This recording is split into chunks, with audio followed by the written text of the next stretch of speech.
Estamos apresentando Plenitude, numa nova temporada. A apresentação Iraci Campos. Olá, amigos queridos. Estamos aqui no programa Plenitude, com Joana de Ângeles e hoje com Daniela Mair. Daniela Mair, psicóloga e mestra em Ciências das Emoções. E hoje a gente vai falar de um assunto muito importante. Estamos no Outubro Rosa e vamos falar hoje, Dani, sobre a psicossomática do câncer de mama. É isso, é sério, mas a gente também vai entender o que tem por trás disso tudo. Como é que a gente vem a desenvolver alguma coisa nesse sentido? Como se prevenir? E o que a ciência fala pra gente? Então, Dani, primeiramente vamos explicar, né? O que são doenças psicossomáticas? Denise, a doença psicossomática, ela provém de uma desordem, tá? Psíquica ou emocional, que acontece e que vai, como está tudo interligado, né? Nós somos mente, corpo e espírito. O que acontece é que quando ocorre uma desordem emocional, alguma carga que você não conseguiu digerir bem, uma situação traumática, isso vai reverberar de alguma forma. E aí vai ser na forma de doença em várias partes do corpo. Então, isso é basicamente a causa, né, e a explicação da doença psicossomática. A gente pode fazer uma leitura rígida sobre a psicossomática, do tipo, se eu tenho uma emoção, aquilo vai exatamente para aquele lugar, ou não? Tem várias outras situações desconhecidas? Não, na verdade, em que parte do organismo que aquilo vai se manifestar vai depender de uma série são vários, é um conjunto de coisas, na verdade, né? Porque você tem o ambiente, você tem a genética da pessoa, a propensão dela para desencadear um tipo de doença ou não. Então, é um conjunto de coisas que vão propiciar o desencadeamento naquela determinada região. Mas a gente vê algumas coincidências, né? Que, no caso, tem que chamar de coincidência, porque, lamentavelmente, se você faz uma pesquisa acadêmica para verificar, né, essa questão da ligação entre as emoções e as doenças psicossomáticas, eu tive esse cuidado de fazer e no período de 1997 a 2021, nós temos 197 artigos. Isso é irrisório.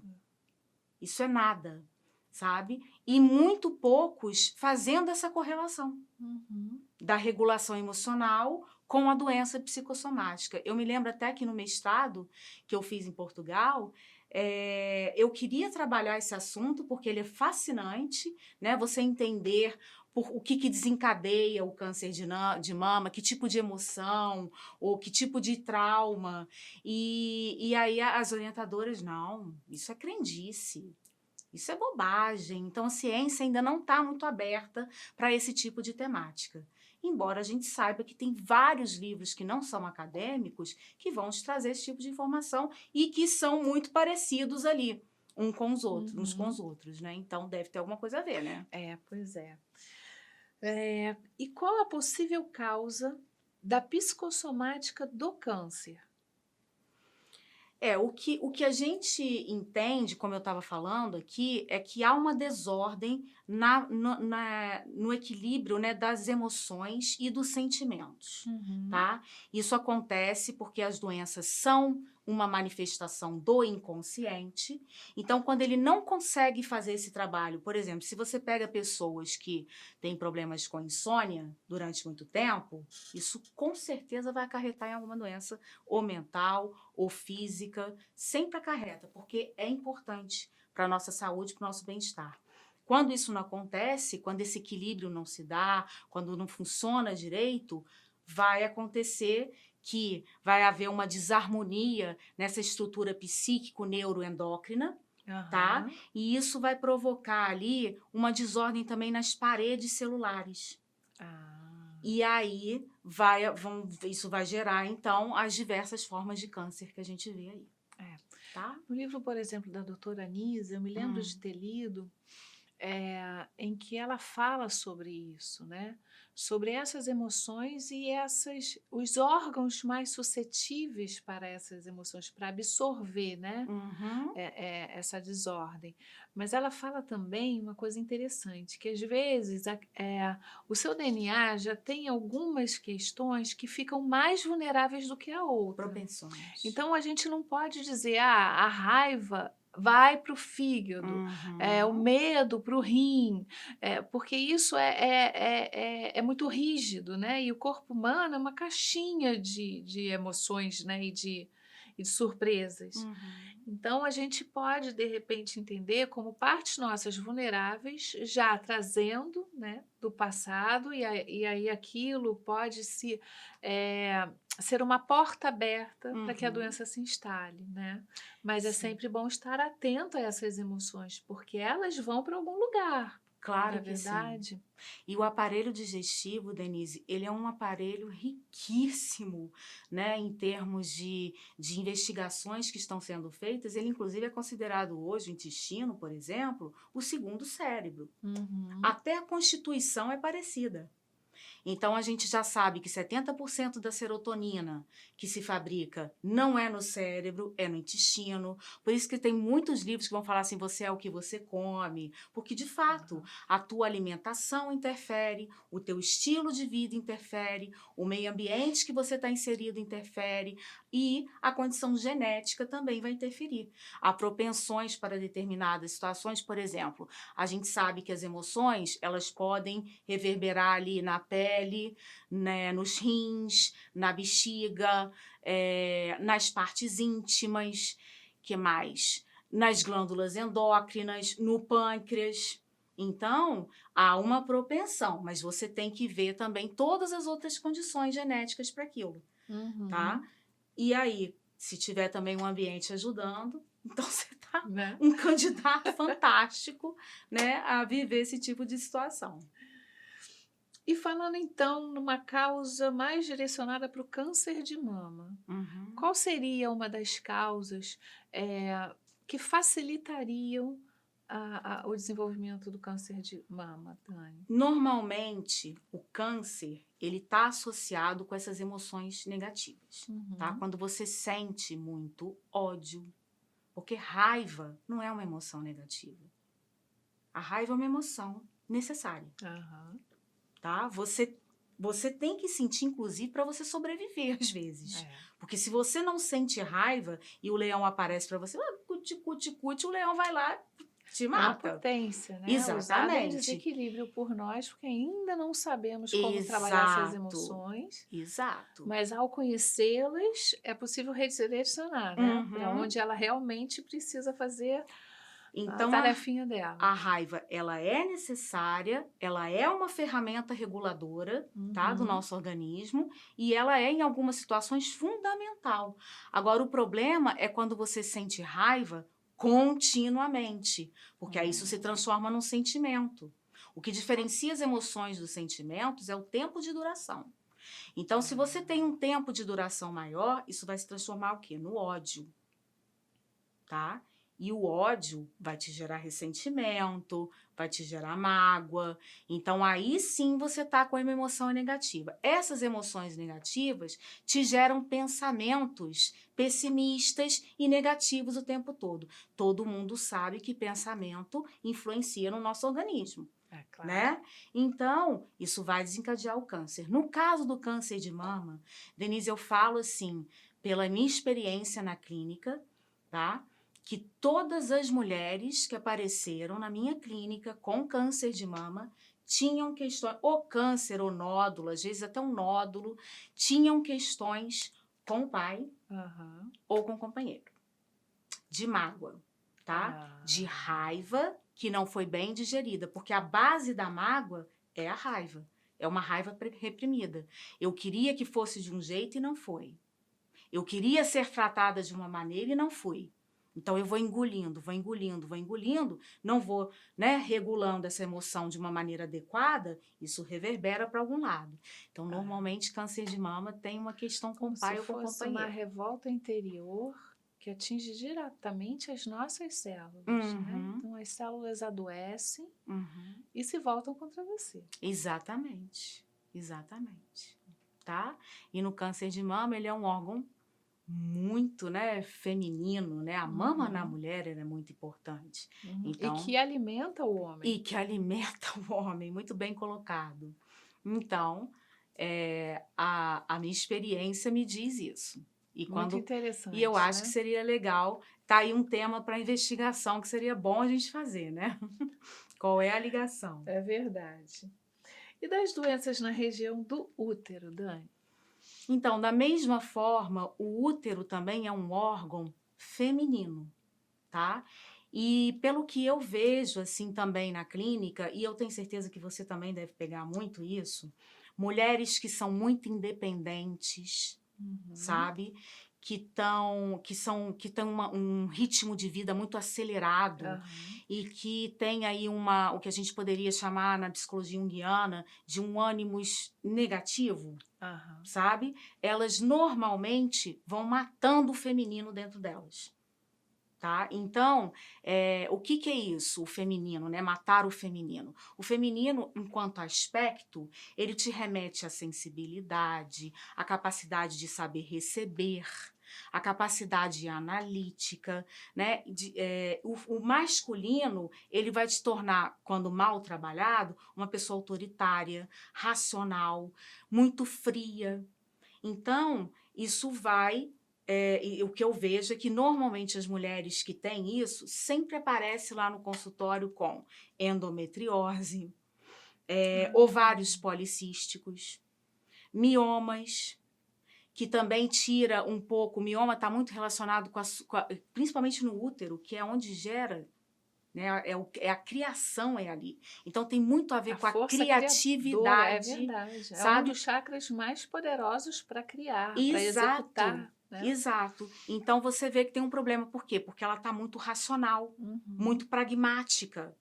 Né? E às vezes a gente tem que usar a nossa criatividade. E considerando que a gente está numa sociedade que ainda é machista, que ainda é muito tradicional, que ainda não valoriza a mulher como deveria, né? E ainda tem essa discrepância, a gente sabe que tem, especialmente no mercado de trabalho, o que vai acontecer é que acaba que essas regiões são afetadas, de alguma forma. Fica tudo concentrado ali, né? É muito interessante a gente falar um pouco sobre essa visão, né? Que a Joana também coloca nos livros dela. Tem até no livro Jesus, o Evangelho à Luz da Psicologia Profunda, onde ela fala que Jesus integrou perfeitamente, né, o ânimo e a ânima, né? Sim. Ele é totalmente integrado, então ele tem a sensibilidade na hora que precisa, a doçura e ao mesmo tempo a força para executar, para fazer, quer dizer, são exemplos que ele traz muito fortes para a gente.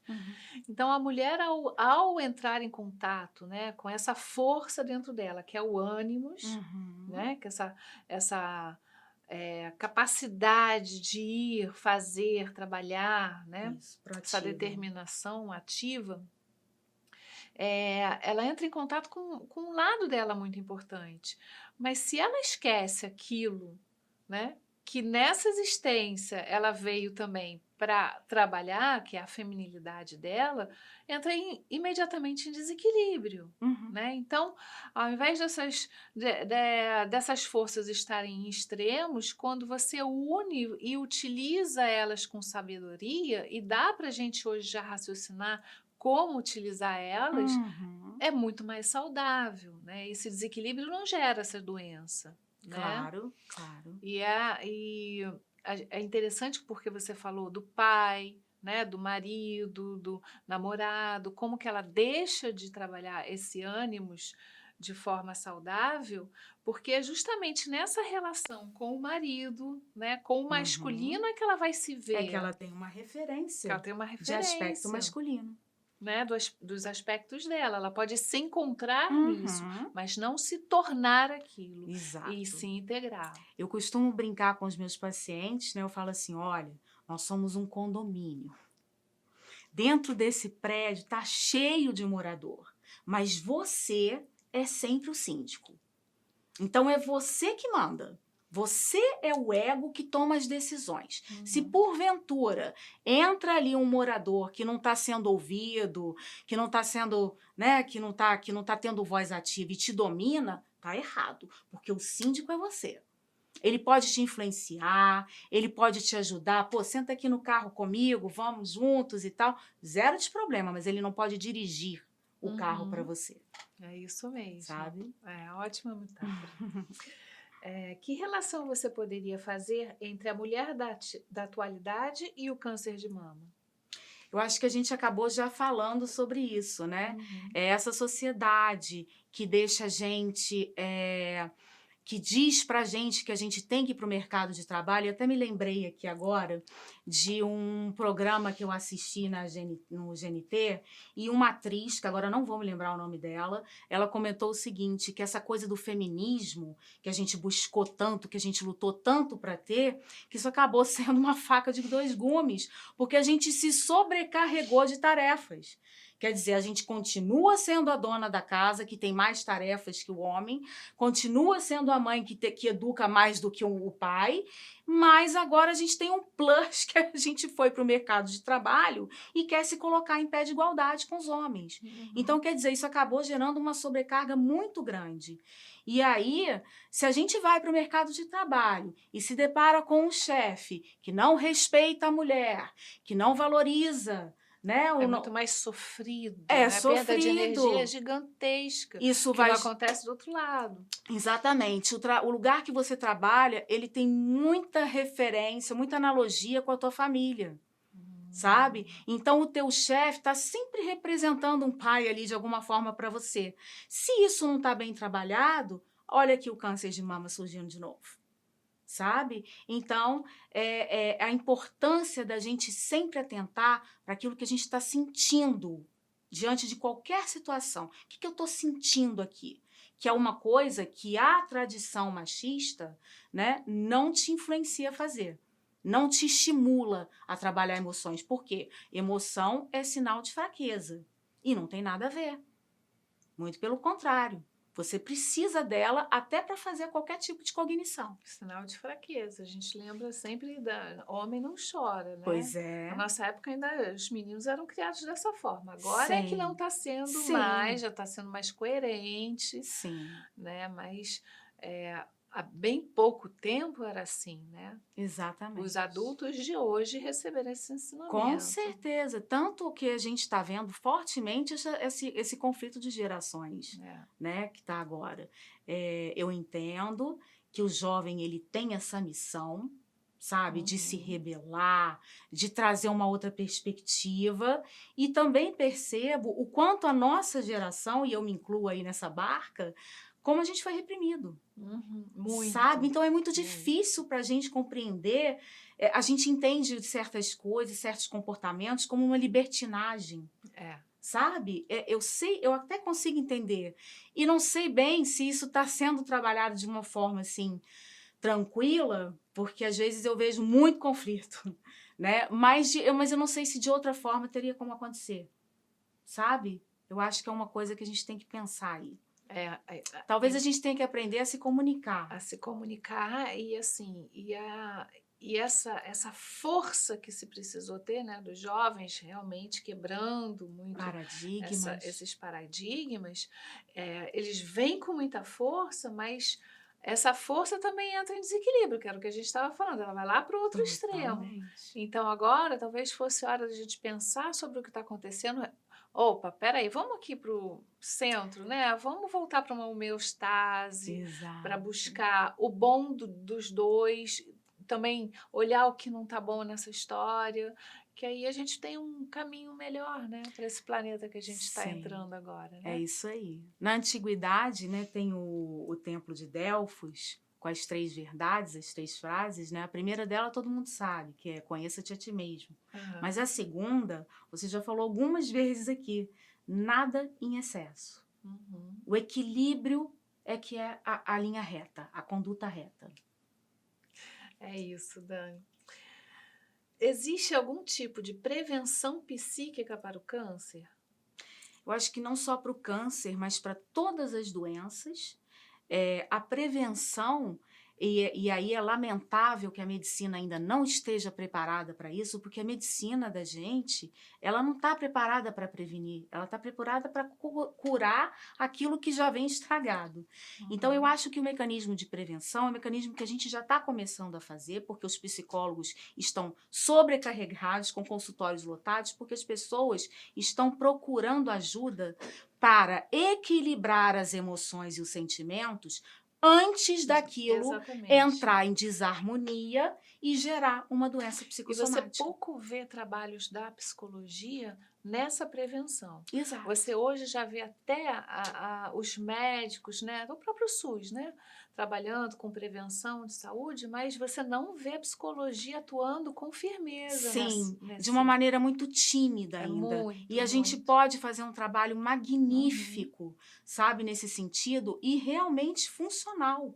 Porque você prevenir é o melhor remédio sempre, né? Até porque a medicina está desenvolvendo, mas tem doenças que ainda não são curáveis.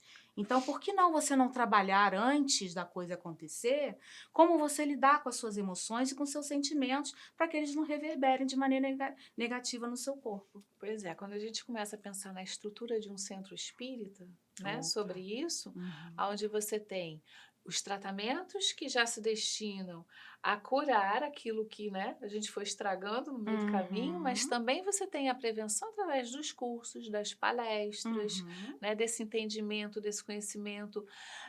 Aqui no caso, né, a gente traz Joana de Ângeles com essa força de conseguir abrir a nossa cabecinha e dizer, percebe as suas atitudes, se autoconheça, olha mais com profundidade, olha como Jesus trabalhava as nossas questões psicológicas muito antes de se falar isso, né? A gente só chega nisso agora.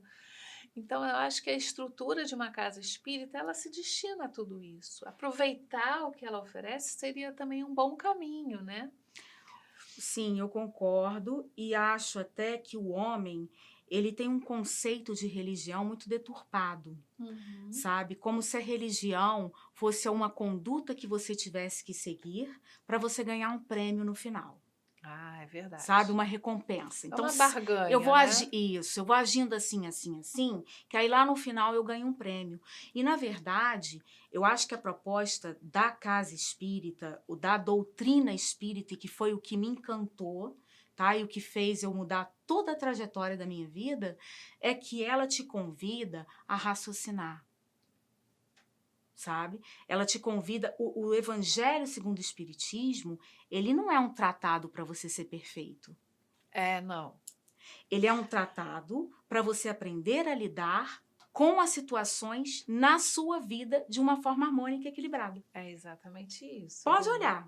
Amai os vossos inimigos. O que ele está pedindo para você? Não guarda rancor, não sinta ódio, não odeie da mesma maneira que você está sendo odiado, porque isso vai fazer mal para você. Não faça aos outros o que eles te façam.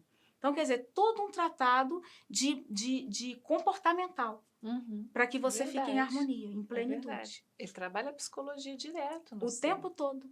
O tempo todo, né? E é muito interessante como cada vez mais a gente tem os autores espirituais, né? Nos abrindo os olhos. Eu acho que esse é o grande momento dentro do espiritismo do autodescobrimento, né? A Joana vem desbravando esse caminho para a gente, vem esmiuçando, né? Praticamente é um convite.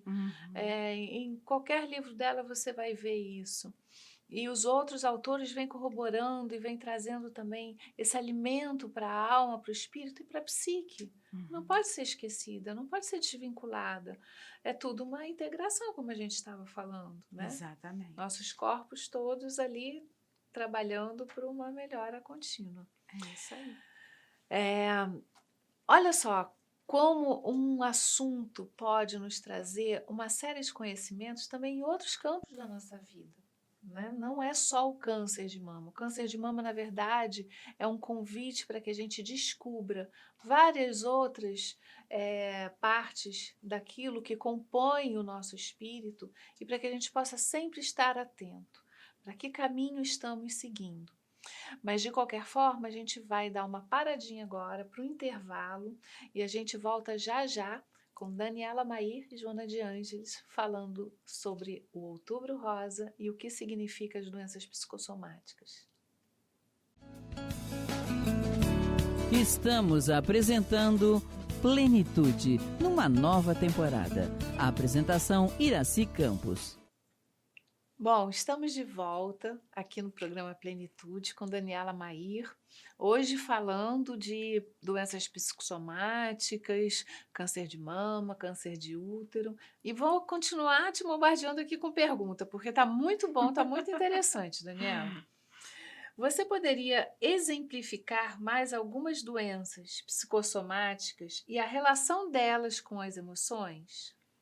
Sim, na verdade são muitas, né, Denise? Porque como a gente tinha conversado, elas atuam em vários órgãos, né? Então você tem nas partes íntimas a coceira, o odor, tudo isso já é uma psicossomática, já é um problema ali de regulação emocional. Na parte dos rins, da bexiga, do aparelho digestivo. Então eu trouxe até uma colinha aqui que eu vou pedir aqui pro meu amigo. Pronto, porque são muitas, então aí não vai dar para falar tudo assim de Não, cor. descasca que a gente está curioso. Mas como a gente estava conversando com relação aos pensamentos, a necessidade da gente aprender a equilibrar as emoções e os sentimentos, tem vários livros aí que falam disso, né? A Doença como Símbolo, Linguagem do Corpo, da Cristina Cairo, tem vários. E tem a Louise Hay, que é famosíssima lá fora, e que também tem, acho que o livro chama Você Pode Curar Sua Vida. Alguma coisa assim. E aí eu trouxe aqui algumas que são as que a gente sabe que tem mais, assim, que a gente vê mais, né? Por exemplo, ela diz que a bronquite, a tosse, a gripe, a causa mental é quando o ambiente está inflamado e cheio de discussões. E eu até comecei a reparar isso em mim mesmo, porque, por exemplo... tóxico, né? Quando eu fico magoada, quando eu não falo alguma coisa que eu queria falar, é batata. 3 dias depois eu tô com dor de garganta, sabe? Porque em mim começa, porque eu tenho bronquite também, então em mim começa já com a dorzinha lá na garganta. Então eu já sei, olha, não devia ter falado. Devia ter falado, mas não falei, entendeu? Então, Olha que interessante como é que convida a gente a mudar a atitude diante dos problemas, Totalmente, né? Então, é um ambiente inflamado, um ambiente cheio de discussões. A tosse é manifestação de raiva. Às vezes raiva reprimida. Na clínica, é um espetáculo da gente ver isso. Quando a pessoa tosse no meio da fala, pode saber que tem raiva ali dentro. Sabe? E aí o novo padrão de pensamento é: eu declaro a paz em mim. Porque a paz você não vai declarar a paz no outro, porque o outro a gente não muda. Então, aonde que eu vou declarar a paz? Eu vou declarar a paz em mim, no meu lar, dentro de mim, porque eu tô o tempo todo emanando energia. Se eu vibro na raiva, que tipo de energia que vai me circundar?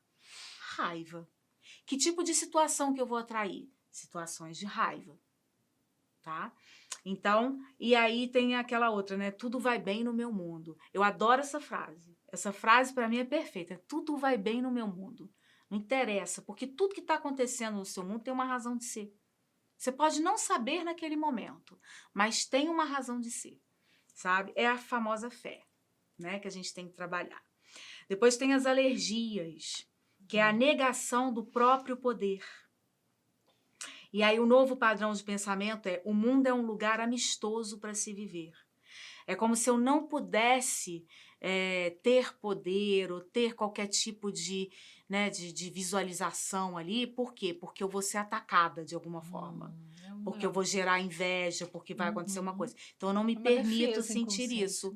E aí eu não estou assumindo o meu próprio poder. É como se eu estivesse indo contra mim mesma, que é a alergia, né? É uma doença autoimune.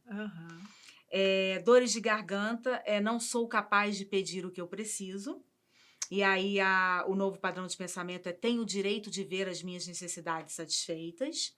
Artrite, não me sinto amada. Ou então, pessoas extremamente críticas, duras, normalmente vão ser acometidas de artrite. E aí o padrão de pensamento: escolho me amar e me respeitar, e vejo os outros com olhos de amor. Asma, sentir-se sufocado. A asma é um choro reprimido. Eu não chorei, aí aquilo vai... O ambiente está tóxico, óbvio, e aquilo vai me dando dificuldade de respirar ali dentro, tá? Então, é seguro tomar conta da minha própria vida e ser livre, sabe? Eu gosto muito da Louise Hay, acho ela muito sagaz. Não acho muito legal quando a gente começa a utilizar essas frases de afirmação de uma maneira leviana, sabe? Porque, assim, você precisa acreditar naquilo que você está falando. Então, você não pode virar para uma pessoa, por exemplo, que está com obesidade mórbida e pedir a ela para falar no espelho: eu sou magra e bela. É uma realidade que não condiz. Então, a pessoa vai falando aquilo, ela vai se sentindo cada vez pior. Então, você pode dizer uma frase que de repente, a cada dia eu me sinto melhor com o meu corpo. Ou a cada dia eu respeito mais as minhas necessidades físicas. São frases que vão soar melhor e que não vão fazer um choque de realidade com aquilo que você pensa sobre você.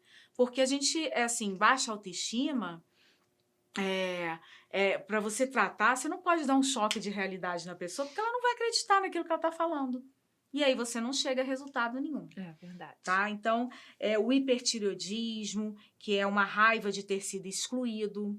E aí, o padrão de pensamento é: eu comando a minha vida, eu aprovo a mim e a todas as outras pessoas. O hipotireoidismo é quando você está se sentindo desesperadamente sufocado. Isso tudo está falando das glândulas endócrinas, que a gente comentou, né? A estrutura psíquico-neuroendócrina que fica afetada, né, na doença psicossomática.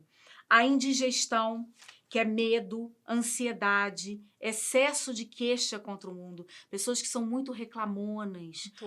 Muito ácidas, muito perfeccionistas. Normalmente tem problema digestivo. E aí, a frase é: eu dirijo e assimilo todas as experiências e aceito e respeito as pessoas novas que aparecem na minha vida. E o joelho, não podia ser diferente, fala de quê? De inflexibilidade, de orgulho, né? Porque a gente não ajoelha para rezar. Esse movimento já é um movimento que te impele a ser mais humilde, né? Então, a frase é: eu sou flexível. Eu aceito as coisas também como elas se apresentam, porque tem coisas que eu não vou conseguir mudar. As pessoas, principalmente, né? Um ledo engano, já é um trabalho hercúleo a gente conseguir se modificar. Aí a gente quer mudar o outro, né? A gente é bem super-herói mesmo, né? Então, aqui estão alguns exemplos, mas tem muito mais. Aí vocês podem comprar aí os diversos livros que tem, né? E eles acabam chegando mais ou menos à mesma conclusão. Obrigada. Sobre as doenças psicossomáticas. Mas é um caminho, né? Pra gente Claro. se poder se enxergar. É uma dica, né? De autoconhecimento, com certeza. Claro. E fazer essa reflexão sobre as nossas atitudes, comportamentos, emoções que vão surgindo. Às vezes a gente não quer sentir, a gente esconde, né? Finge que é outra coisa, empurra para o outro. Exatamente. Quanto mais a gente enxergar de frente, mais aptos a nos autocurar estamos. É isso aí. Então, Dani, agora vamos falar um pouquinho de psicologia junguiana.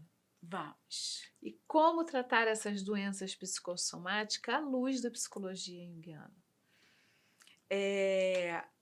A obra da Joana de Ângeles, eu acho importante a gente até frisar isso aqui, ela fala em todos os livros dela sobre Jung.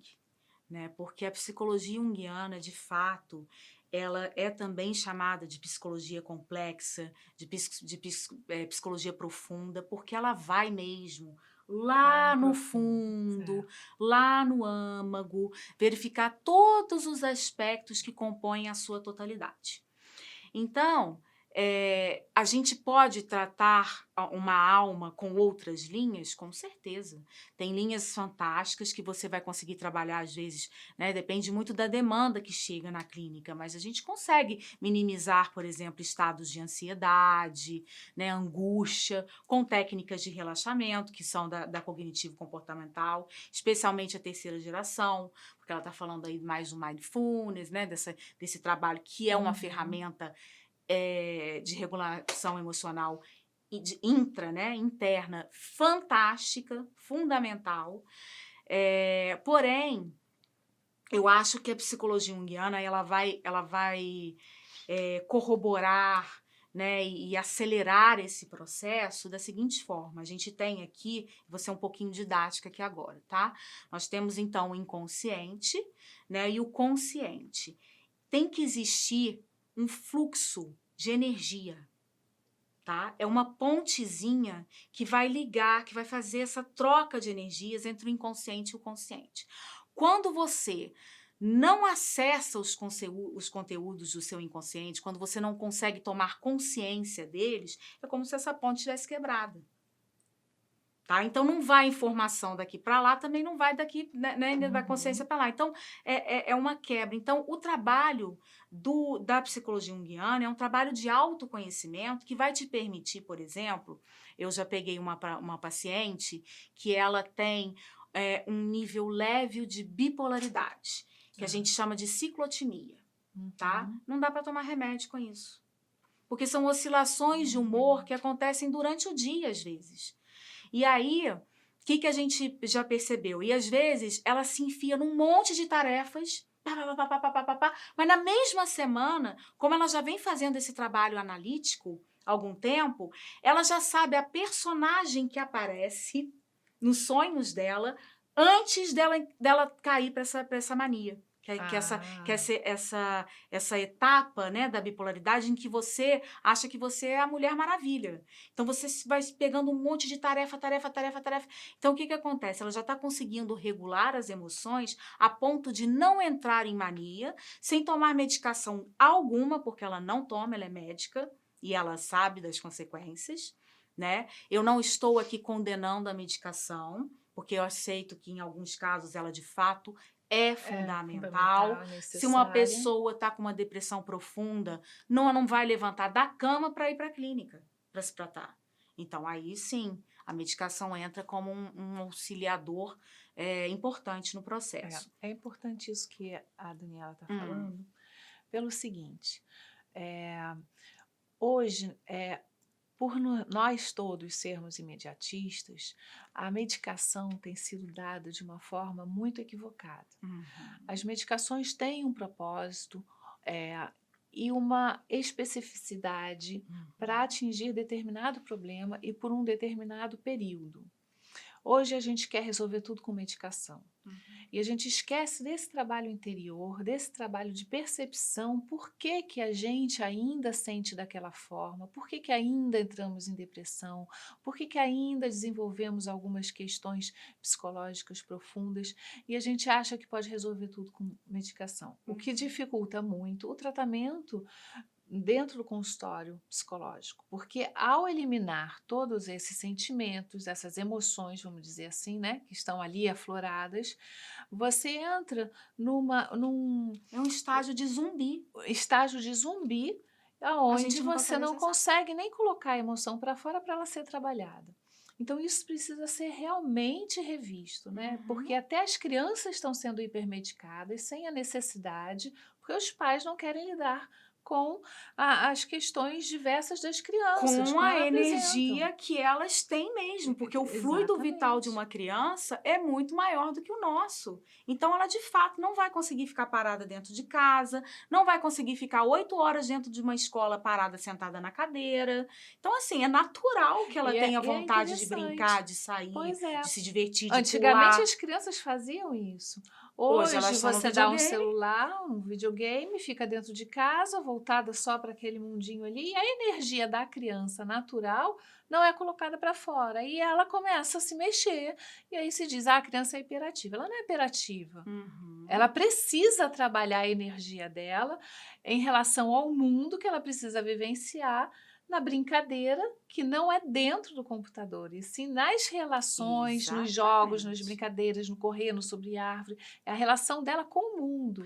E por não fazer isso, é que a gente já está começando a verificar, identificar algumas síndromes que antes não se via em crianças, síndrome do pânico, Uhum. crise de ansiedade, que a gente via, talvez até visse, mas numa escala muito menor, a gente já vê hoje com mais frequência. Por quê? Porque as emoções são importantíssimas para o ser humano, para o nosso organismo.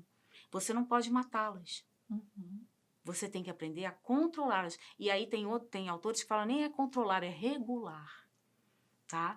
Então, de que forma, então, que a psicologia junguiana, ela vai fazer a gente vai a partir dos sonhos, que são uma ferramenta importantíssima de regulação de emoções, tá? Quando você vai tomando consciência deles, você vai deixando essa ponte forte. E o teu ego vai ficando forte. E com um ego forte, você consegue tomar decisões, você consegue regular. Por isso que o Mindfulness não sempre fala pra gente, esteja presente no aqui e no agora. O que é isso? É aqui. Aqui, agora. É aqui. Não é eliminar os rumores, é estar Não. atento àquilo tudo e sem que você deixe que aquilo do que está no externo te perturbe o interno. Focada. É focada. Eu estou dentro desse todo, Uhum, mas esse todo não tem a capacidade de me desmontar, uhum. de me fazer perder o foco em mim mesma. E aí eu vou pegando esses aspectos que vão aparecendo nos meus sonhos e vou compreendendo a que emoções eles me remetem. E essa figura que aparece aqui é invejosa. Então, toda vez que essa figura aparece aqui, pode saber. Vai acontecer alguma coisa lá, porque eles são, de alguma forma, premonitórios. Uhum. Eles dão um recado pra gente. É visível. Sempre, né? Quando você aprende a interpretar, é porque assim, aí nós, então se eu sonhei com barata... Não, né, gente? Eu sonhei com barata, então é porque eu vou cair no esgoto? Não, não é isso. Tem que ver o que essa barata representa para esta pessoa. Tive uma paciente uma vez que ela tinha paura de barata, mas era fobia mesmo, uma coisa horrível. E aí, ela toda vez ela sonhava com barata, e a gente começou a ver um determinado padrão de comportamento logo após isso, que eram rompantes de agressividade. E aí, o que a gente percebeu? Que a barata aparecia representando a figura do pai. Nossa. Porque o pai dela tinha medo de barata e era extremamente agressivo. Olha o simbólico aparecendo, trazendo a informação que você precisa. E esse simbólico, muitas vezes, ele não consegue ser interpretado da forma correta, porque a pessoa não quer ver, não quer enxergar. Exato. Aí a gente fala, você pode fazer autoanálise? Você até pode. Mas eu, por exemplo, estudo isso há anos e tenho a minha analista. Sabe por quê? Porque nós temos pontos cegos. Às vezes eu chego assim na sessão, olha, esse sonho eu nem vou te contar, porque esse sonho eu já entendi ele todo, é fulana, cicrana, papapá. Aí ela olha pra mim e fala assim, e essa daqui que tá quietinha aqui? Aí a gente fica até desconcertada. Tipo assim, gente, como é que eu não prestei atenção nessa figura? Tem uma carente parada ali que eu nem olhei para ela, sabe? Então, o trabalho de autoconhecimento, além dele ser delicioso em alguns momentos e doloroso em outros, ele é fundamental para você ter um bem-estar na sua vida, para ter uma vida saudável. E a análise junguiana, ela é profunda mesmo, ela vai te levar para lugares e quanto mais você aprende sobre si, mais você vai querer aprender. Porque aí toda vez que essa fulana sonha com a barata agora, ela já sabe que ela vai ter um rompante de agressividade. Então, antes de acontecer e aquilo desestabilizar o organismo dela e gerar uma doença psicossomática, o que ela faz? Ela acorda de manhã, lê lá o livrinho dela, sai pra rua e fala assim, olha, na hora que me irritarem, eu vou estar calma. porque eu tenho que estar em paz.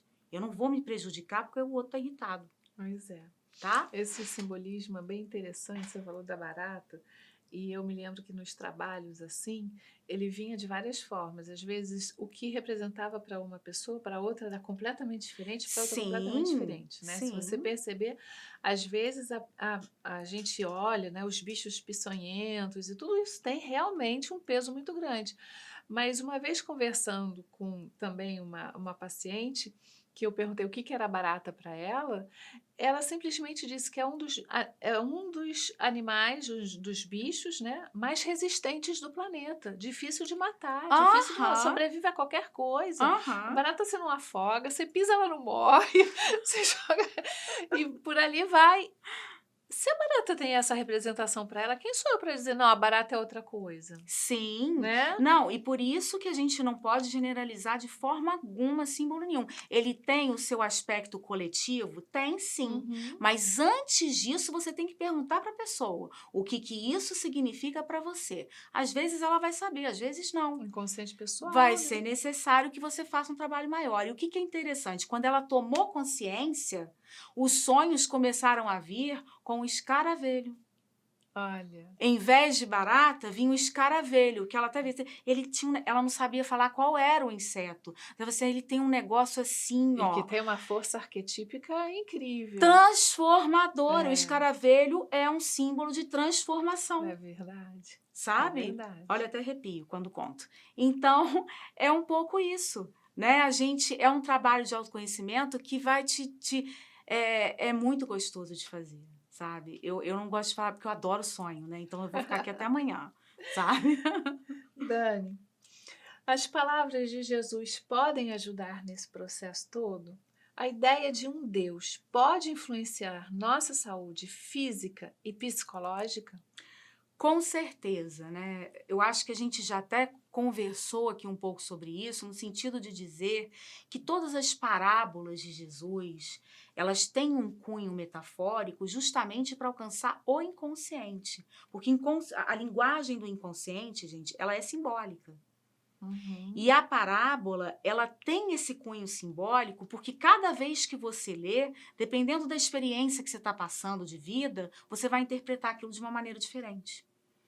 Então, todos os contos, tudo que você vê no Evangelho está te convidando a ter uma vida mais equilibrada, mais harmônica. Ninguém espera ali que você seja perfeito. Não é esse o propósito, embora a gente vá chegar lá. Né? Nós já nascemos com essa condição de ser perfectíveis. Então, o que a gente precisa aqui é trabalhar, é aprender a trabalhar as situações de uma forma que a gente não se prejudique.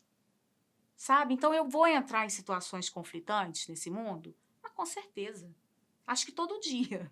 Tá? Agora, como que eu vou lidar com elas? Algumas vezes eu não vou dar conta mesmo, mas o ideal é que pelo menos em 70, 80, 90%, com o passar dos anos, eu vá conseguindo, sabe? Olha, aqui hoje não rolou, mas amanhã eu vou tentar de novo. Então, por isso que eu não saio de casa sem ler o Evangelho.